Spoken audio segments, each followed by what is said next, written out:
Hello जय Hind friends, कैसे हैं आप सब लोग। आशा करते हैं आप सब मस्त होंगे और अपनी पढ़ाई में व्यस्त होंगे। दोस्तों, आज मैं आप लोगों के लिए सामाजिक विज्ञान का मॉडल पेपर लेकर आया हूं। दोस्तों, इस वीडियो में मैं आप सभी लोगों को सामाजिक विज्ञान के मोस्ट इम्पोर्टेंट कहना गलत होगा, ये वेरी मोस्ट इम्पोर्टेंट क्वेश्चन है। दोस्तों, very very most important question आज की इस वीडियो में मैं आप सभी लोगों को बताऊंगा।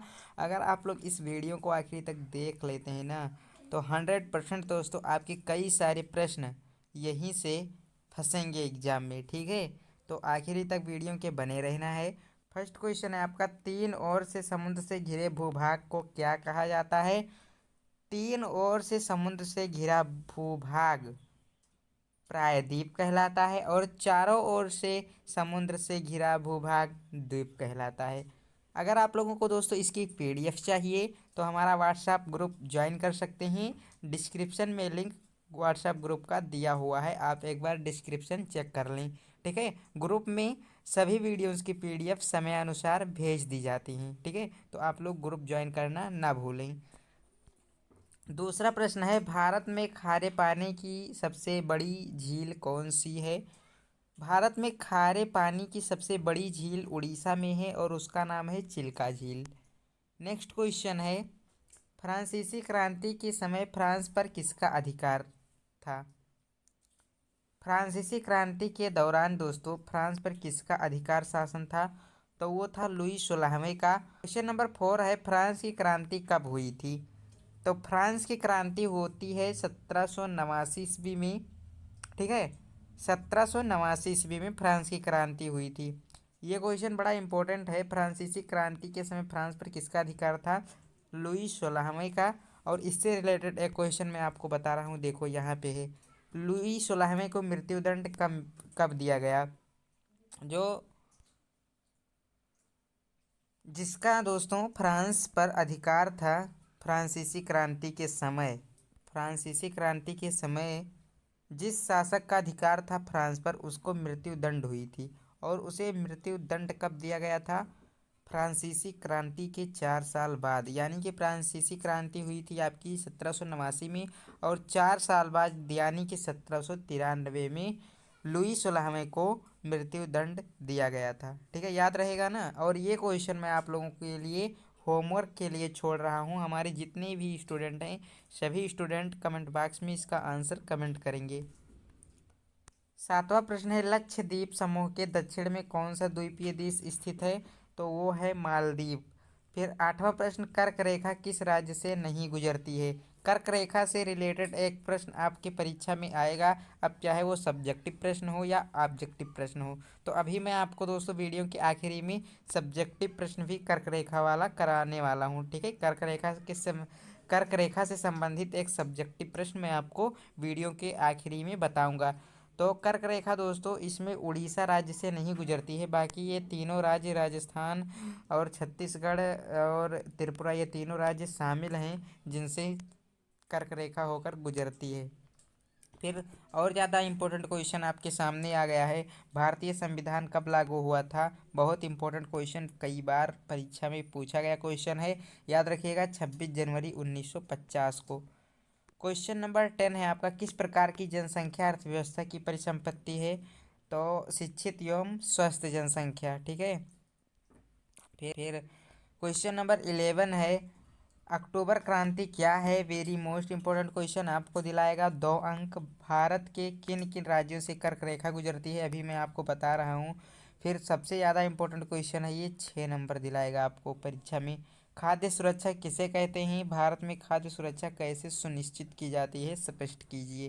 ठीक है, तो सारी चीज़ें मैं आपको बताने वाला हूँ, वीडियो के आखिरी तक बने रहें। देखो, क्वेश्चन नंबर 11 का आंसर अभी मैं आपको बताता हूँ। क्वेश्चन क्या था, अक्टूबर क्रांति क्या है।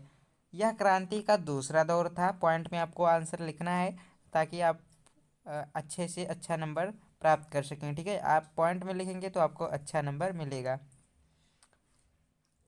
इस पॉइंट को पढ़ने से पहले इस पॉइंट को पढ़ लीजिए, क्योंकि ये पॉइंट इससे रिलेटेड है। ऊपर वाला पॉइंट नीचे वाले पॉइंट से रिलेटेड है। फरवरी क्रांति के बाद रूस की सत्ता करेंस्की ने संभाल ली। रूस की सत्ता दोस्तों केरेंस्की ने संभाल ली थी फरवरी क्रांति के बाद में, और इसने अस्थाई सरकार को भंग कर दिया था। अस्थाई सरकार को केरेंस्की ने भंग कर दिया था, और वह जनता की आवश्यकताएं पूरी नहीं कर सका, और केरेंस्की देश छोड़कर भाग गया। बाद में हुआ यूं कि केरेंस्की देश छोड़कर भाग गया और शासक लेनिन के हाथ में आ गया। ठीक है, जो शासन था वो लेनिन के हाथ में आ गया केरेंस्की के देश छोड़कर जाने के पश्चात।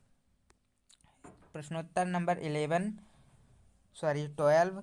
कर्क रेखा भारत के कुल 8 राज्यों से गुजरती है, 8 राज्यों से होकर गुजरती है। उसमें से शामिल है गुजरात, राजस्थान, मध्य प्रदेश, छत्तीसगढ़, झारखंड, पश्चिम बंगाल, त्रिपुरा और मिजोरम। ट्रिक मैं आपको बता रहा हूँ, याद कर लीजिए। मित्र पर गमछा झार, म से मिजोरम, त्र से त्रिपुरा, पा से पश्चिम बंगाल, र से आपका हो जाएगा राजस्थान, और फिर ग से गुजरात, म से मध्य प्रदेश, छ से छत्तीसगढ़, और झार, मित्र पर गमछा, झार से झारखंड। ठीक है, इस तरह से आप लोग ट्रिक फॉलो करके याद रख सकते हैं।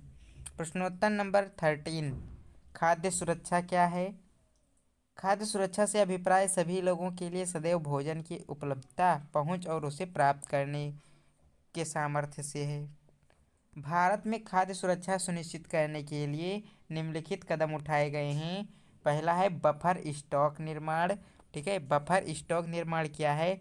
खाद्य सुरक्षा पूर्ति हेतु सरकार द्वारा निर्माण किया गया है, जिसे बफर स्टॉक कहते हैं।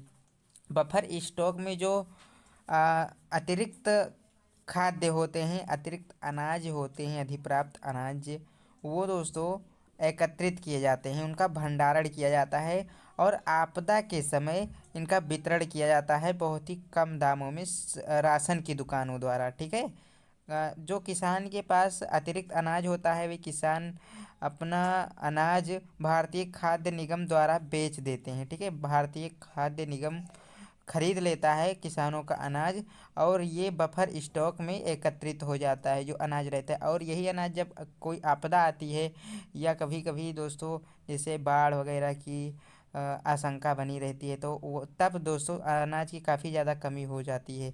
तो इसमें दोस्तों क्या होता है कि जिन लोगों को अनाज की ज़रूरत होती है, उनको राशन की दुकानों से बहुत ही सस्ते दामों में राशन मिल जाता है। ठीक है, यही है बफर स्टॉक। बफर स्टॉक सरकार द्वारा गेहूं और चावल का अधिप्राप्त भंडार है। अभी आपको जैसा मैंने बताया कि जो किसान अधिप्राप्त भोजन मतलब अधिप्राप्त मतलब जो अतिरिक्त अनाज होता है वे बेच देते हैं, और वो खरीदा किसके द्वारा जाता है? भारतीय खाद्य निगम के द्वारा। ठीक है, और उसी का भंडारण बफर स्टॉक में होता है। सरकार द्वारा खरीदा गया यही अनाज किसी आपदा के समय वितरित कर दिया जाता है। आपको मैंने बता दिया ये सब। फिर सार्वजनिक वितरण प्रणाली क्या है ये जानिए। इसमें ही आता है खाद्य सुरक्षा में, तो ये भी आपको लिखना पड़ेगा क्योंकि ये 6 नंबर का है। 1 से 1.5 पेज में आंसर लिखोगे तभी अच्छा नंबर मिलेगा। 6 में 6 तभी आप प्राप्त कर पाओगे। ठीक है, भारतीय खाद्य निगम द्वारा किसानों से अधिप्राप्त अनाज समाज के गरीब वर्गों में राशन की दुकानों के माध्यम से वितरित किया जाता है, जिसे सार्वजनिक वितरण प्रणाली कहते हैं। जो किसान के पास अतिरिक्त अनाज होता है उसे भारतीय खाद्य निगम खरीद लेता है, और ये राशन के दुकानों से गरीब वर्गों में वितरित किया जाता है बहुत ही कम दामों में। इसे ही सार्वजनिक वितरण प्रणाली कहा जाता है। याद रहेगा ना? बिल्कुल याद रखिएगा। आशा करते हैं आपको वीडियो पसंद आया होगा। अगर वीडियो पसंद आया है तो लाइक कर दें, और दोस्तों अगर आप लोग इसकी पीडीएफ चाहते हैं तो हमारे व्हाट्सएप ग्रुप को आप ज्वाइन कर सकते हैं। उसमें आपके जैसे कई सारे स्टूडेंट जुड़े हैं पहले से, तो आप भी जाइए और ग्रुप ज्वाइन कीजिए। चलिए दोस्तों, मिलते हैं नेक्स्ट वीडियो में। वीडियो पसंद आई है तो लाइक कर दें, आगे भी इसी तरह की वीडियो देखनी है तो चैनल को सब्सक्राइब कर दें। जय हिंद, वंदे मातरम।